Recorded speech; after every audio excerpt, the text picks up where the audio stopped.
ఆయన అయ్యి 2 సార్లు రిటర్న్ తీసుకొని చాలామంది అంటున్నారు నువ్వు కూడా చేయొచ్చు కదా. నేను పాల వ్యాపారం చేసేది, చిన్న పాల వ్యాపారం, ఇంటింటికి తిరుగుకుంటూ పాలు పోసుకుంటూ అందరిని అడుక్కుంటూ చేసి ఇప్పుడు 1,50,00,000 రూపాయలు కట్టించి అందరూ కడితే వాళ్ళకే డబ్బులు వస్తాయి కదా అని నేనేం చేసినంటే నా కష్టార్జితం మొత్తం మా నాన్న దిగిపోయిన పైసలు అయితేంది, నాకు బిడ్డ ఉన్నది, నాకు కొడుకు, వాళ్ళ డబ్బులు మా అన్నయ్యలు కూడా ఇచ్చారు.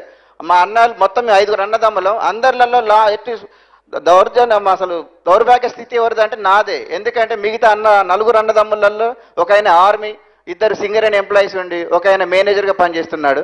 నేను వాళ్ళ ధీటుగా దీంట్లో అగ్రిగోల్డ్లో సంపాదించుకుందామని జాయిన్ అయ్యి నా 10,50,000 రూపాయలు అందులో మా నాన్న దిగిపోయిన పైసలు అయితే ఏమి, మా అమ్మ కూడా ఇచ్చింది, మా అమ్మ దాచుకున్న పైసలు కూడా ఇచ్చి నేను సంపాదించుకొని మొత్తం ఉన్న డబ్బులు 10,00,000 10,500,000 పెట్టి దానిలో పెట్టుబడి పెట్టుకొని ఇప్పుడు కస్టమర్లతో తిట్లు తినుకుంటూ మొన్న ఒక ఆమె నన్ను అయితే బండ బూతులు తిట్టింది.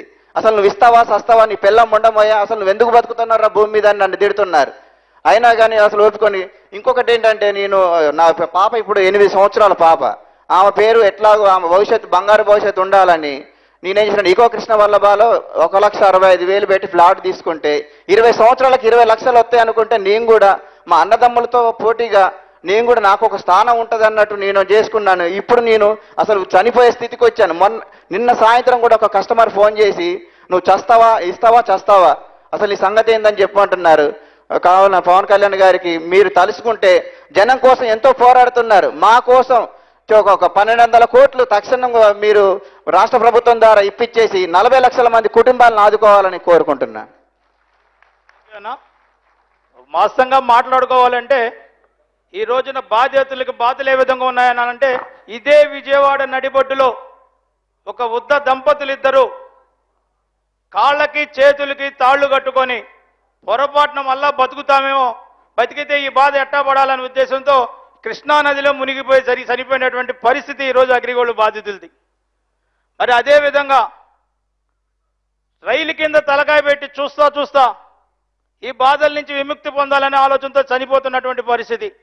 ఇంత బాధ ఈరోజు ఈ బాధితులు అనుభవిస్తుంటే 2.5 సంవత్సర కాలం నుంచి ఈ రాష్ట్రంలో ఉన్నటువంటి రాజకీయ పార్టీలు ఇది ఒక ప్రజా సమస్యగా తీసుకోలేదంటే ఎక్కడ లోపం ఉందనేది ఒకసారి మనం ఆలోచన చేయాల్సినటువంటి పరిస్థితి ఉంది. నా ఉద్దేశం అయితే ప్రజల తరఫున మాట్లాడగలిగేటువంటి పార్టీలు నిన్నటి వరకు కమ్యూనిస్ట్ పార్టీలని, ఈ రోజున జనసేన కూడా ఆ పందాల్లో ముందుకు వస్తుందని ఆలోచన చేస్తూ మరి వీళ్ళందరికంటే కూడా బాధ్యత ఈరోజు ఎక్కువ పవన్ కళ్యాణ్ గారి మీద ఉందనుకుంటా ఉన్నాం. ఈరోజు ఈ రాష్ట్రంలో ప్రభుత్వం రావడానికి కానీ కేంద్రంలో ప్రభుత్వం రావడానికి కానీ మీ మాటలు మీ మద్దతు ఖచ్చితంగా దోహదపడిన మాట వాస్తవం.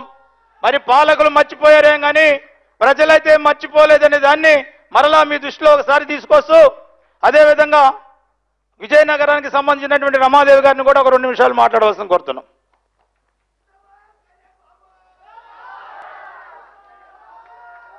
సార్, ముందుగా జనసేన పార్టీ నాయకులైన పవన్ కళ్యాణ్ గారికి మా అగ్రిగోల్డ్ కస్టమర్ల తరపున బాధితుల తరపున ధన్యవాదాలు తెలియజేసుకుంటున్నాను సార్. ఈరోజు మేము ఇలా ఉన్నాం కారణం అంటే ఇంతవరకు 107 చనిపోయారు సార్. ఈరోజు మేము ఇంకెలా బతికి ఉండడానికి కారణం ముప్పాల నాగేశ్వరరావు గారు సార్.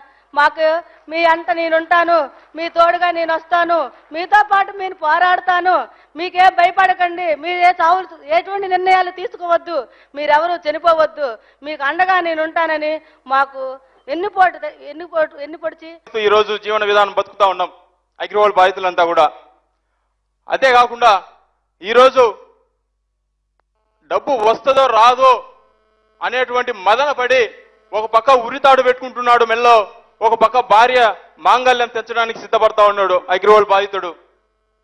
ఈరోజు ఇందాక చెప్పినట్టు కాళ్లకు రాళ్లు కట్టుకొని నీళ్లలో దూకి ఈ బతుకు మాకు వద్దు అనేటువంటి కృష్ణానదిలో దూకి వృద్ధ దంపతులు ఎంతో మదనపడి వాళ్ళ కొడుకు వెన్నపూస నొప్పితో నడవలేని పరిస్థితిలో ఉన్నా కూడా ఆ కొడుకును కూడా నడి మంచం మీద పెట్టి వాళ్ళు నదిలోకి వెళ్ళి దూకినారంటే ఈరోజు అగ్రిగోల్డ్ బాధితులు ఈ రాష్ట్రంలో ఎంత బాధపడుతున్నాడు అనేటువంటి విషయాన్ని మీరు కూడా గుర్తు చేసుకోవాల్సిన అవసరం ఉంది.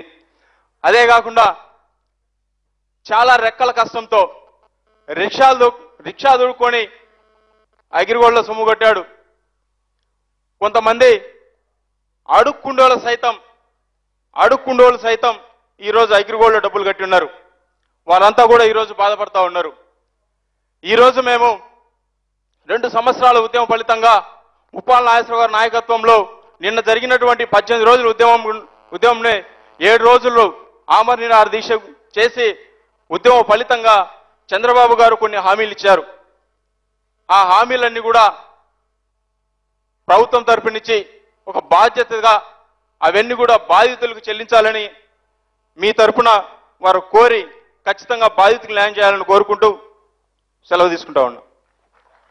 Thank you brother. వాస్తవంగా ఆలోచన చేస్తే ఈ రాష్ట్రంలో ఈ దేశంలో అనేక కుంభకోణాలు జరిగినాయి.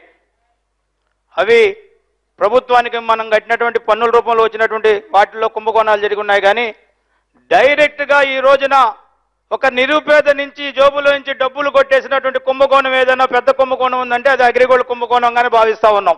80% మంది దీంట్లో బాధితులుగా ఉన్నోళ్ళు నిరుపేదలు ఉన్నారనేది వాస్తవం. సంపాదించుకొని 35 సంవత్సరాలు ఏదో శేష జీవితాన్ని గడుపుదాం, ఒక 10 రూపాయలు 10 పైసలు అదనంగా వచ్చింది కదని 35 సంవత్సరాల కష్టాన్ని కూడా తీసుకొచ్చి పెట్టినటువంటి వయోవృద్ధులు దీంట్లో ఉన్నారు.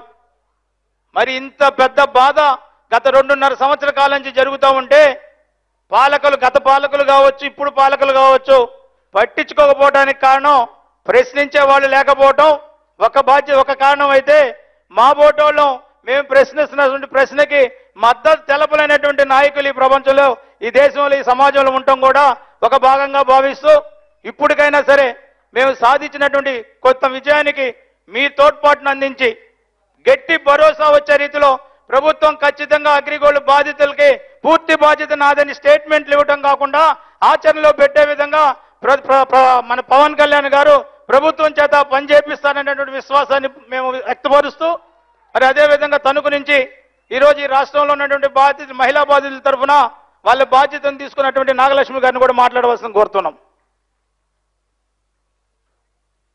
ముందుగా అందరికీ నమస్కారం అండి.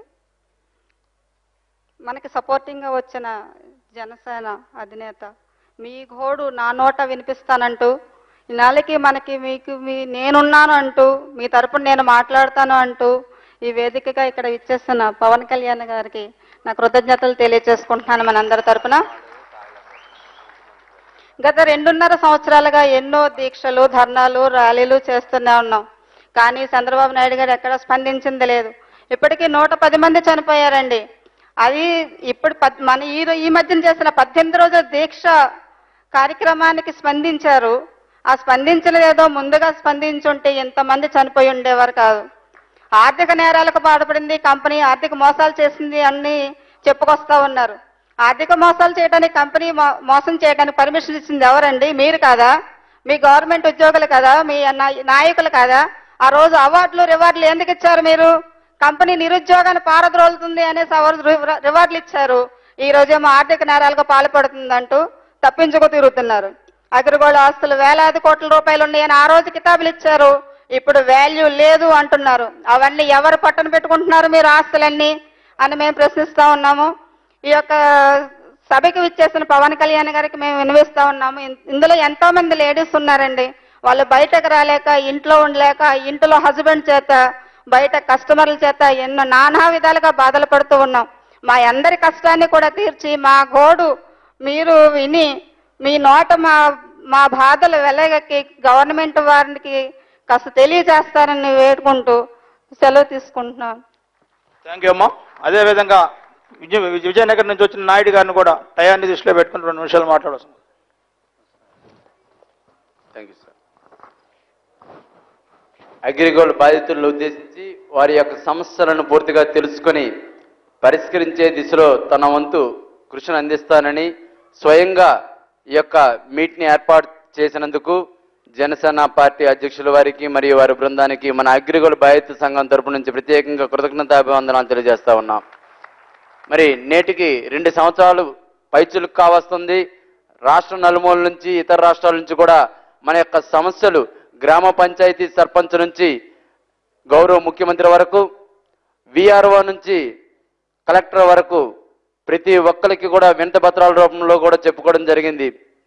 మరి అనేక సందర్భాల్లో మన మిత్రులను రోజుకొకరుగా కోల్పోతున్నప్పటికీ ఇంకా ధైర్యంగా ఒకరు చేయి ఒకరు పట్టుకొని ఏమీ తెలియని మనం అందరం కూడా ఒక యూనియన్గా ఏర్పాటయ్యి ఏ విధంగానైనా సాధించుకుందామనే ఉద్దేశంతో అన్ని మూలాల నుంచి కూడా ఈరోజు ఈ రాష్ట్ర కమిటీగా ఏర్పడి గౌరవ అధ్యక్షులు ముప్పాల నాగేశ్వరరావు గారు, తిరుపతిరావు గారు, విశ్వనాథ్ రెడ్డి వారి అధ్యక్షతన మిగతా వాళ్ళందరికీ ధైర్యం చెప్తూ ముందుకు నడుస్తున్న నేపథ్యంలో మరి ప్రభుత్వం తీసుకున్న నిర్ణయాలు ఏవైతే మొన్న మాకు భరోసా ఇచ్చిన నిర్ణయాలు ఏవైతే ఉన్నాయో వాటిని అమలుపరిచే దిశగా ముందుకు నడుస్తుందని భావిస్తూ తాత్కాలికంగా మేము ఉద్యమాన్ని విరమించడం జరిగింది. కానీ ఏ పరిస్థితుల్లోనైనా వాళ్ళు ఇచ్చే మాటను పక్కన పెట్టినట్లయితే ఇంతకు 10 రెట్లు ఈ ఉద్యమాన్ని ముందుకు తీసుకెళ్లే దిశలో ఈ రాష్ట్ర కమిటీ పనిచేస్తుందనే విషయాన్ని మీ అందరి ద్వారా గౌరవ పెద్దలకు కూడా తెలియజేస్తూ ఉన్నాం. ఎందుకంటే రోజు రోజుకి ఒక్కొక్క చొప్పున మన మిత్రులను కోల్పోతూ ఉన్నాం. మరి అట్లాంటి కోల్పోకుండా మరి మనం అందరం ధైర్యాన్ని తెచ్చుకొని ఈ సమస్య పట్ల చిత్తశుద్ధితో మనందరం పనిచేయడానికి అయితే సిద్ధంగా ఉన్నాం. ప్రభుత్వాన్ని పనిచేసే దిశలో కూడా మీరందరూ కూడా మాకు సహాయ సహకారాలు అందిస్తారని, మరి ఈ యొక్క ఉద్యమానికి అనేక రకాలుగా సహాయ సహకారాలు అందిస్తున్న అనేక మంది ప్రజా సంఘ నాయకులకు, పెద్దలకు, మరి మీడియా మిత్రులందరికీ కూడా పేరు పేరున ధన్యవాదాలు తెలియజేసుకుంటూ మరి మా సమస్యని గట్టిగా మనవాణిగా మన ప్రజావాణిగా మీరు మా తరపున వినిపిస్తారని మరొకసారి మేము ఆశాభావం వ్యక్తం చేసుకుంటూ రాష్ట్ర కమిటీ తరపు నుంచి మీకు కృతజ్ఞతలు తెలియజేసుకుంటూ సెలవు తీసుకుంటాను. Thank you sir. Thank you అన్న. అదేవిధంగా ఇప్పుడు వేదిక మీదకి వచ్చినటువంటి సోదరిని చూశారు కదా, పూర్తిగా అంగవికలాంగులు. ఆమె బాధను కూడా సార్తో పంచుకోవడానికి వచ్చింది. వేదికపై ఉన్న పెద్దలందరికీ నా నమస్కారములు. జనసేన అధ్యక్ష పవన్ కళ్యాణ్ గారికి హృదయపూర్వక నమస్కారములు. మాది కాకినాడ బ్రాంచ్లో అగ్రిగోల్డ్లో పనిచేస్తున్నాను. కాకినాడ బ్రాంచ్లో అగ్రిగోల్డ్లో చేస్తున్నాను. 4 సంవత్సరాలకు వరకు బాగానే ఉంది. అయితే బ్యాంకు పెండింగ్ పెట్టడం వల్ల అందరూ కస్టమర్లు అందరూ బాధ పెట్టడం, టార్చర్ పెట్టడం చాలా చేస్తున్నారు. అవి తట్టుకోలేకపోతున్నాను. అయినా ఆవాస్ గారు మాకు అన్యాయం చేశారు. మీరైనా న్యాయం చేస్తారని పవన్ కళ్యాణ్ గారిని మనస్ఫూర్తిగా కోరుకుంటున్నాను. థ్యాంక్స్ అమ్మా. మరి అదేవిధంగా ఇలాంటి వాళ్ళు చాలామంది ఈరోజు ఈ బాధితులుగా ఉన్నటువంటి పరిస్థితి. మరి ఈ దశలో ఈ సమస్య ఈ రోజున అతి పెద్ద సమస్యగా నిన్నెవరో మేము జిల్లాల్లో కార్యక్రమాలు చేసేటప్పుడు జనసేన నుంచి వచ్చినటువంటి కార్యకర్త చెప్పిన మాట ఒకటి, ఈ రాష్ట్రంలో మాకు తెలిసి 2 సమస్యలు ఉన్నాయి. ఒకటి ప్రత్యేక హోదా, రెండోది అగ్రిగోల్డ్ బాధితుల సమస్యని చెప్పినటువంటి మొదటి వ్యక్తి జనసేన కార్యకర్త ఒంగోలులో. మరి ఆ సమస్యల పట్ల అదేవిధంగా స్పందించాల్సినటువంటి అవసరం ఉందని తెలియజేస్తూ విశ్వనాథ్ రెడ్డి గారిని 2 నిమిషాలు.